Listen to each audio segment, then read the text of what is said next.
तो यहाँ पे हमको कुछ शेप्स दी गई हैं जिनको हमको रिफ्लेक्ट करना है मिरर लाइन में और ड्रॉ करनी है उनकी इमेजेस। तो देखिए इसके क्वेश्चन नंबर 1 में हमको ये शेप दी गई है, तो ये इसकी मिरर लाइन है, तो इसको हम रिफ्लेक्ट कर देते हैं यहाँ पे। तो ये कुछ इस तरह से होगी। हमको क्या ध्यान रखना है, इसकी डिस्टेंस का और इसके शेप और साइज का ध्यान रखना है, ठीक है। तो ये कुछ इस तरह से होगी, ठीक है। तो यहाँ पे ये बी है तो ये हो जाएगा बी डैश, और ये ए है तो ये रिफ्लेक्ट होने के बाद हो जाएगा ए डैश। क्वेश्चन नंबर 2 में देखते हैं। तो यहाँ पे इसकी डिस्टेंस रखते हैं सेम, ठीक है ना। तो ये कुछ इस तरह से होगा, आपका जितना यहाँ पे है उतना ही यहाँ पे हो जाएगा, ठीक है। और मैं इससे इसको मीट करा देता हूँ।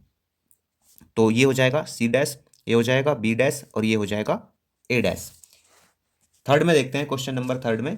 तो यहाँ पे इसको मैं डिस्टेंस देखता हूँ इसकी, तो यहाँ से यहाँ तक, तो ये लगभग यहाँ पे होगी, ठीक है। अब इनको मीट करा देता हूँ मैं।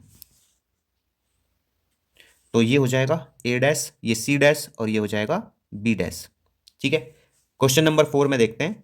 तो यहाँ से इसके डिस्टेंस रखेंगे तो ये लगभग यहाँ पे होगा, ठीक है। अब इसको देखते हैं यहाँ पे, तो ये बनेगा लगभग यहाँ तक। नीचे से देखते हैं इसको, यहाँ पे बनेगा ये। और अब इनको मीट करा देते हैं। तो ये इससे मीट कराएंगे और ये इससे मीट कराएंगे, ठीक है। तो ये हो जाएगा सी डैश, ये ए डैश और ये यहाँ पे बी है तो ये हो जाएगा बी डैश। ये यहाँ पे डी है तो ये हो जाएगा इधर डी डैश। ये ई है तो ये हो जाएगा ई डैश। क्वेश्चन नंबर 5 है। तो इसको देखते हैं यहाँ पे, इसकी डिस्टेंस देखते हैं तो ये लगभग इतनी रहेगी, ठीक है ना, क्योंकि रिफ्लेक्शन में हमको शेप, साइज और डिस्टेंस का ध्यान रखना होता है। तो यहाँ पे देखते हैं इसको, ये इतनी हो जाएगी। और इसका पॉइंट रखते हैं यहाँ पे और इनको मीट करा देते हैं, ठीक है। इनको मीट करा देते हैं। तो ये आपका रहेगा टी डैश, ये क्यू है तो ये रहेगा क्यू डैश। ये यहाँ पे आर है तो ये रहेगा आर डैश। ये टी है तो ये रहेगा टी डैश। ये एस है तो ये रहेगा एस डैश। अब इसको देखते हैं यहाँ पे।